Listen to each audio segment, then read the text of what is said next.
Bay Area home buyers frustrated by rent and real estate listings. That's the way the system's been set up for 200 years. And yeah, you can change it. And in a perfect world, you could say this is the price, right? When you look at a car, you think, oh, that's the starting price, right? Or you go to a store and you buy a bag of rice or a bag of flour, and that's the price. You don't really argue it. But the way the system has been set up is for capitalism to take its best shot at it. Is it perfect? No, it's frustrating. I get it. I work with buyers and I'm frustrated. Sometimes sellers get a little bit greedy and they overprice it. It makes sense that you understand what the pricing value is of that house and you drop it down a little bit. And yeah, you're going to have to overbid. If you're educated and you educate yourself as a home buyer, which these people obviously weren't, they just got frustrated and then they're complaining and then they think, oh, we should do something about it. So they call up this reporter at SiliconValley.com and they go, it was a surprise. We definitely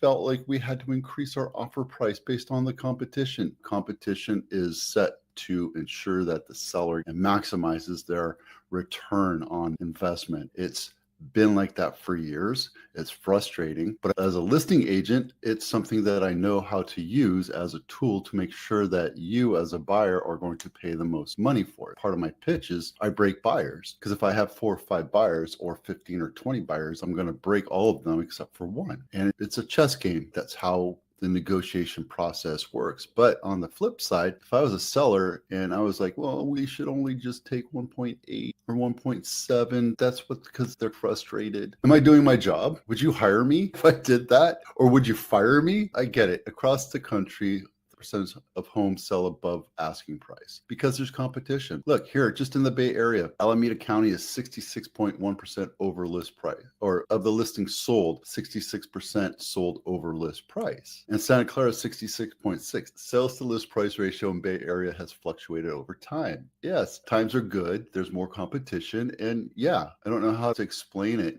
other than if you really want that house, you better buckle up and buy it. Or you wait until the houses reduce in price. And this is a good segue. Real estate is like Little League soccer. When you put little kids in front of a soccer ball and you have whatever 10 or 11 kids on each side, the ball goes into the upper right hand corner and all the kids run up there and start fighting for that ball. And then the ball goes into the bottom left hand corner and they all run and scurry down there. And that's just how it is. It's the shiny new object model of how things are. Buyers are smart. Buyers are educated. They take the time to understand the value of that home. And if it's overpriced for its condition, its location, and what that market is doing, is going to get left behind. Simple, very simple. We have 130 homes that are active of 1,000. I think it's 1,035 that have reduced their price because sellers thought their house was worth more than what the market was willing to pay. Greed, dollar signs in their eyes.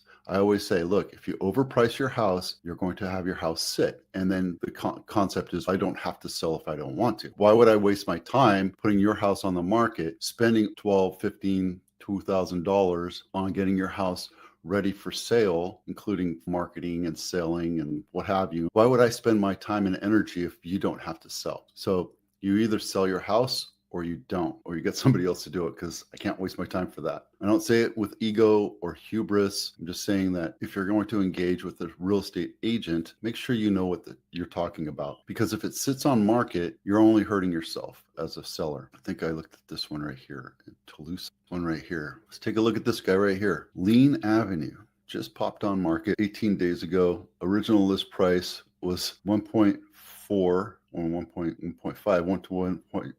It's up at 1.55 now, so maybe it went up and then now it's down. So I don't know what this one's doing. And look, this is not what you do. This should never be the first picture. That should never be, especially since it's fake grass. This right here, that should have been the first house, especially with the box brownie background. Should have been your first picture. I think this is a flip. They flipped the hell out of this one. I've been through this. I did why you should be wary of fix and flips. This one looks like it's done pretty well. Good luck to you. I buy houses. I'm frustrated too. And that's just the way the market is. And it's not just the Bay Area. It's all across the United States. Canada's like that too. I think all over the world, for the most part, if you're selling a house, you want to get the most out of it. The best way to do it is to find out what your price average is for your home, for that condition, that location and market conditions, and lower it just a little bit to attract as many buyers as you can. And if you don't want to do it, be a renter, right? I don't know what else to tell you there. Los Gatos House of the Week, San Benito Ave, not my listing, wish it was. 5-bedroom, 4.5 baths, 4,000 square feet, built in 2007, and it's walking distance to Santa Cruz, which is the main street. Let's take a quick look at all these pictures. This is a beautiful house. I would love this house, and it's listed at $5.5 million.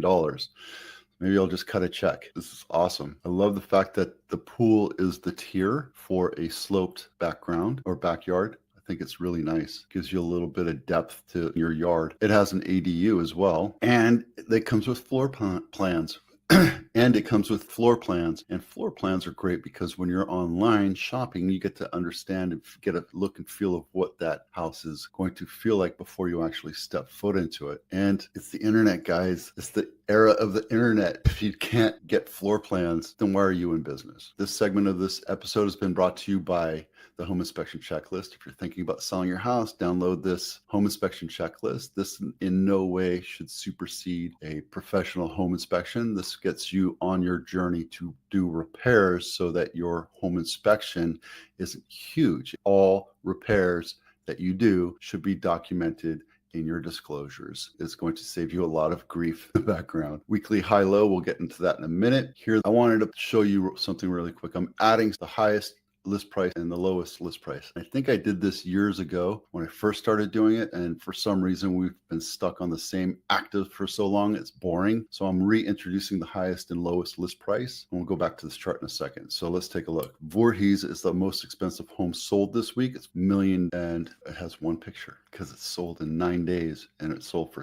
$300,000 over list price. And the lowest one was $760,000. That's Chestnut Street, a mere 3-bedroom, 2-bath, 2,500 square foot. That's a great buy. Even though it's older, it's 2,500 square feet. It doesn't look like much, but it's a total fixer. I would love to have that and just work on it and make it pretty. It's a handyman special. And then here's the one that's the highest list price to sales price ratio, which is 100. Original list price is 1.8, sold in 6 days and sold for $2.5 million in Santa Clara. That's awesome. Good for you. But again, going back to the frustrated rampant underpricing, this might have been underpriced by a lot just to attract and get it sold.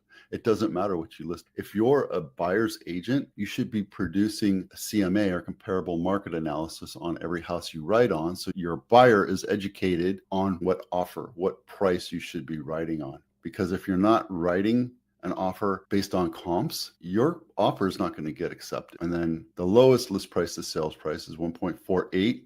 And it sold for 1.27, which is 85%. So this is a good example. 4-bedroom, 3-bath, 1,800 square feet. If you look at the comps, just the comps, and not the fact that you're on a busy road, your house should have sold for 1.48, but it took 36 days to sell. Why? Because it was right next to a busy road. That makes your house functionally obsolete. That's a term we use in appraisal world to say that your house is not going to sell for as much as this house right here because you're on a busy road. Oh, but we're right next to this park, Coyote Park. Yeah, that's great, but you still have a lot of road noise, and road noise will kill the sale of your house, period. That is really close to the flight path. Location, pricing, market condition, and the house, and the condition of the house. It all boils down to what a buyer is willing to pay for it. And if you overprice it, there you go. All right, we have 1,035 homes active for sale in Santa Clara County. 100 of those have been reduced, which is 12.56%. And that's about the average for the last couple months. In the last 7 days, we've sold 136 homes. There you go. So again, I feel for you if you're a buyer. I do. I truly do.